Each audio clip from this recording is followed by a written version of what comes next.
Assalamualaikum warahmatullahi wabarakatuh. Perkenalkan, kita dari kelompok 3 kelas AB semester 1 ingin mengedukasi masyarakat tentang penyalahgunaan antibiotik di kalangan masyarakat. Perkenalkan, nama saya Rangga Pradipta. Saya Umi Limatu Salama. Saya Emilia Nur Agustin. Saya Rima Novia Erviana. Kami di sini ingin memberi edukasi kepada masyarakat tentang penyalahgunaan obat antibiotik. Assalamualaikum warahmatullahi wabarakatuh. Perkenalkan, kita dari mahasiswa Politeknik Kesehatan Jember. Di sini ingin mengedukasi tentang penyalahgunaan obat antibiotik di kalangan masyarakat. Dan untuk sebelumnya, mohon maaf untuk ibu-ibu karena telah meminta waktunya sebentar. Dan di sini oleh rekan saya ingin menjelaskan tentang penyalahgunaan obat antibiotik. Sebelumnya ibu-ibu tahu obat Super Tetra? Ya, Biasanya ibu-ibunya dipakai untuk apa? untuk luka-luka yang basah itu, luka dalam. Biasanya beli di mana? Di apotek, di warung. Seperti itu. Jadi antibiotik itu adalah obat untuk mengatasi atau mencegah infeksi bakteri. Obat ini sebenarnya itu tidak boleh dijual bebas di warung.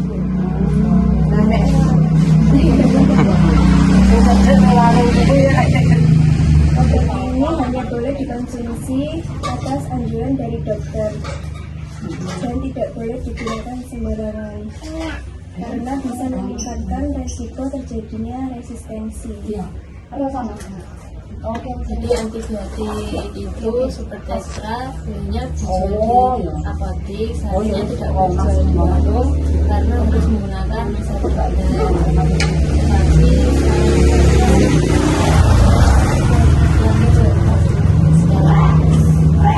Terkadang kan antibiotik itu kan seharusnya dipakai itu pakai resep dokter, dijual pakai resep dokter. Nah, terkadang kan di kalangan masyarakat itu ada yang namanya pemberian seperti keras.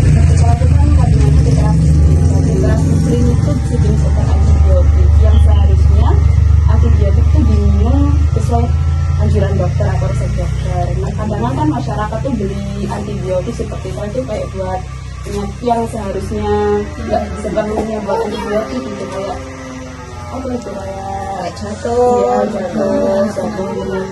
pakai antibiotik kan pakai tetrasiklim itu kan seharusnya pakai nonjasetin itu bisa seperti itu. Dan kalau untuk penggunaan antibiotik sendiri tanpa resep dokter itu bisa menyebabkan resistensi yang dimana kekebalan bakteri itu sudah tidak bisa pakai antibiotik lagi. Jadi itu kalau penggunaan antibiotik diminum tanpa resep dokter itu bisa menyebabkan.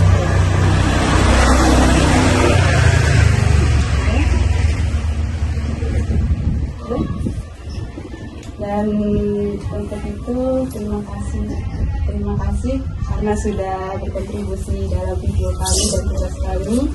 Mohon maaf jika ada kesalahan. Terima kasih. Assalamualaikum warahmatullahi wabarakatuh.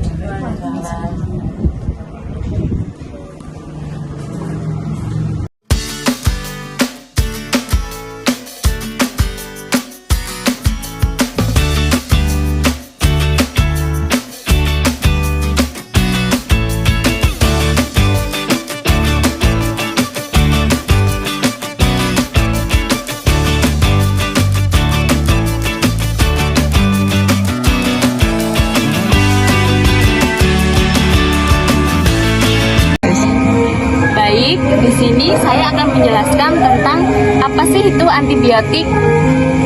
Prevalensi penggunaan antibiotik di Indonesia dapat dikatakan cukup tinggi, sekitar 40% sampai 60%. Penggunaan antibiotik yang tidak tepat dapat menyebabkan resistensi antibiotik. Resistensi antibiotik juga berdampak negatif pada kehidupan masyarakat seperti peningkatan morbiditas dan mortalitas, peningkatan biaya, lama tinggal di rumah sakit dan efek samping. Masih diperlukan penelitian lebih lanjut untuk mengetahui tingkat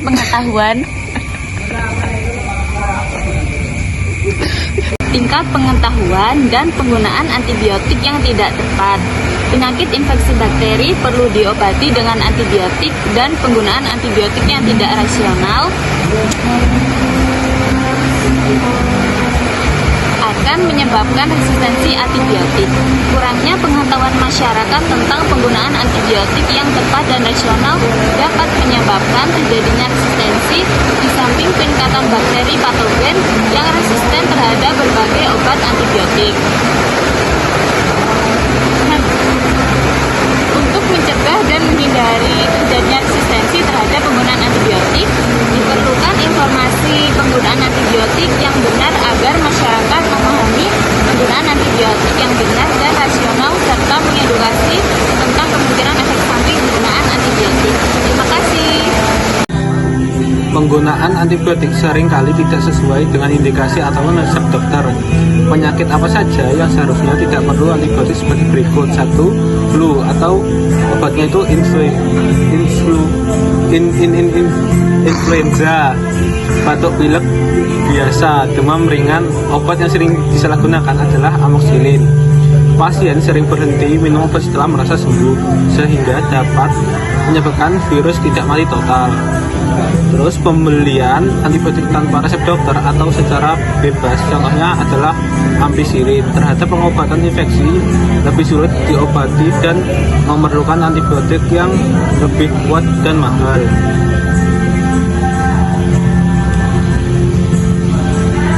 Resiko efek samping seperti diare, alergi, atau kerusakan organ. Edukasi penting untuk meningkatkan kesadaran tentang masyarakat tentang penggunaan antibiotik. Samping dari penjualan antibiotik di warung itu apa aja sih? Jadi efek samping yang pertama itu ada resistensi antibiotik. Penggunaan antibiotik tanpa resep dapat menyebabkan bakteri menjadi kebal terhadap obat. Yang selanjutnya itu ada